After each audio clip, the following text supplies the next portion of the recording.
नाज़रीन, सिंधड़ीअ में एसटीपी के मरकज़ी अगवान अल्ताफ़ जिस्कानी के कातिलनि की गिरफ़्तारी लाइ एहतजाजी रैली कढी वई। रिपोर्ट करे रहियो आहे शाहजहान शर।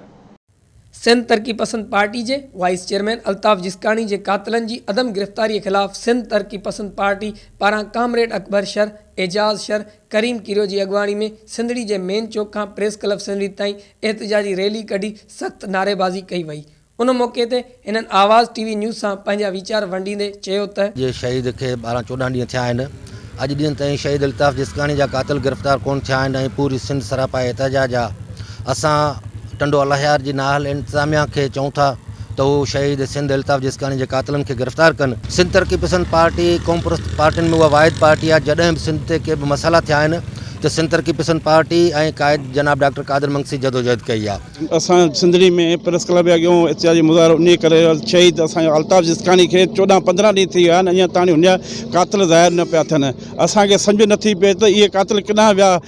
अगरि जे को मामिलो थिए थो त SP जो यकदम नोटिस वठे तो। असांजा कातिल शहीद जा कातिल अञा ताणी 14-15 ॾींहंनि में ज़ाहिर कोन था थियनि। असां फ़ौरन मुतालबो कयूं था शहीद जा कातिल फ़ौरन गिरफ़्तार कया वञनि। शहीद अल्ताफ़ जिस्कानी जे कातिलनि जी गिरफ़्तारी लाइ करे रहिया आहियूं ऐं असां पुलिस खे ऐं ज़िले टंडो अलियार जी इंतज़ामिया खे चऊं था त शहीद अल्ताफ़ जिस्कानी जा कातिल गिरफ़्तार कया वञनि ऐं हिन टाइम ते हिन वक़्त ते जेको सो को बि लिकी नथो सघे ऐं शहीद अल्ताफ़ जिस्कानी जा कातिल हिननि खां गिरफ़्तार नथा थियनि ऐं असां इन लाइ एहतजाज कयो आहे। हुननि जो चवणु हो त अल्ताफ़ जिस्कानी जहिड़नि सिंध जे दलेर STP कारकुन जे खून सां इंसाफ़ कयो वञे ऐं हुन जा कातिल फौरी तौर गिरफ़्तार कया वञनि, न त ॿी सूरत में एहतजाज जो दाइरो वधायो वेंदो। शाहजहान शर, आवाज़ TV न्यूज़, सिंधड़ी।